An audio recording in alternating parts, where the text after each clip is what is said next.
Hi, 大家好, I'm Alison. Welcome back to my channel. If you like my video, please subscribe, leave a thumbs up, and send to a friend who also want to learn Chinese. For this video, I will read it twice. The first time, I will read it very slowly, and then I will repeat it with normal speed. If you feel that you can understand everything in the first part, you can challenge yourself and listen to the fast version. And don't forget to check out the description below. There I have the material and the flashcard for this story. Are you ready for the listening practice?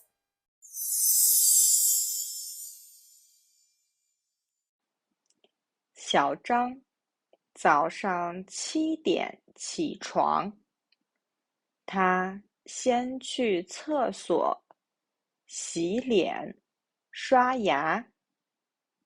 可是打开水龙头，发现停水了。他忘了昨天爸爸告诉他，今天早上整个楼会停水3个小时。他只好先出门了。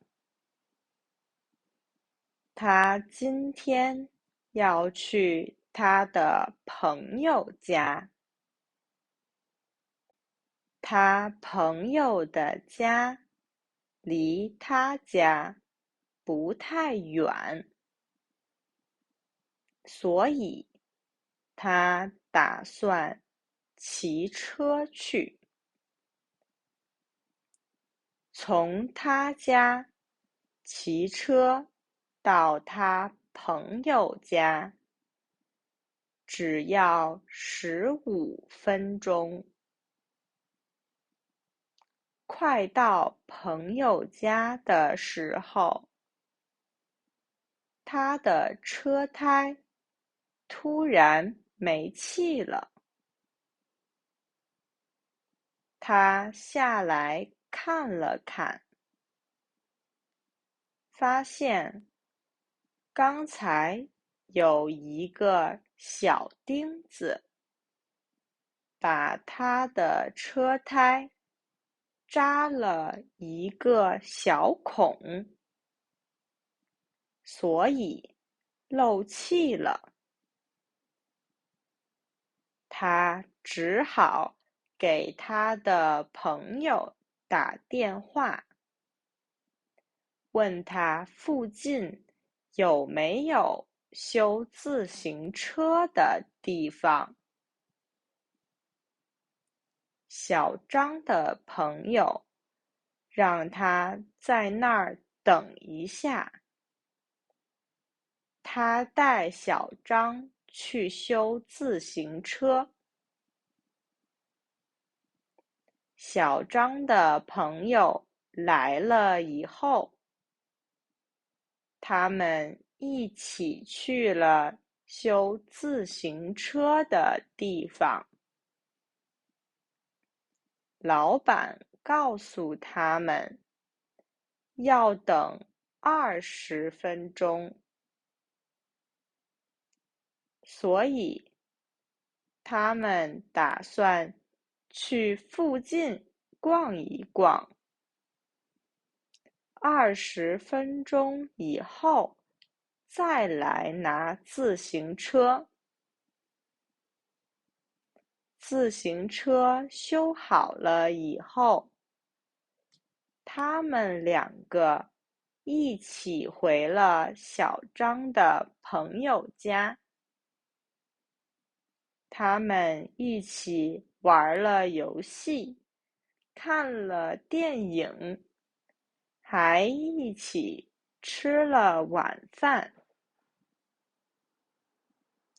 吃完晚饭以后，小张就骑车回家了。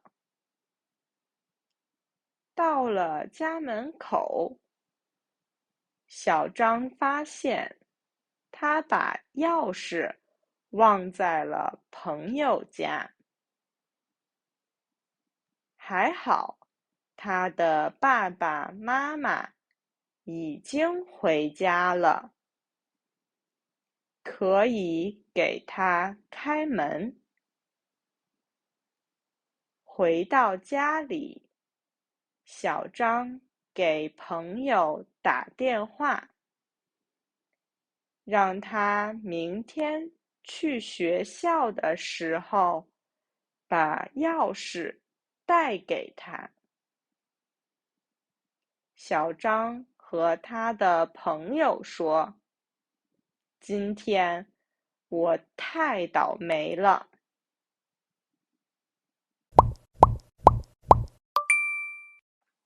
小张早上7点起床，他先去厕所洗脸刷牙，可是打开水龙头发现停水了。他忘了昨天爸爸告诉他，今天早上整个楼会停水3个小时。他只好先出门了。他今天要去他的朋友家，他的朋友家离他家不太远，所以他打算骑车去。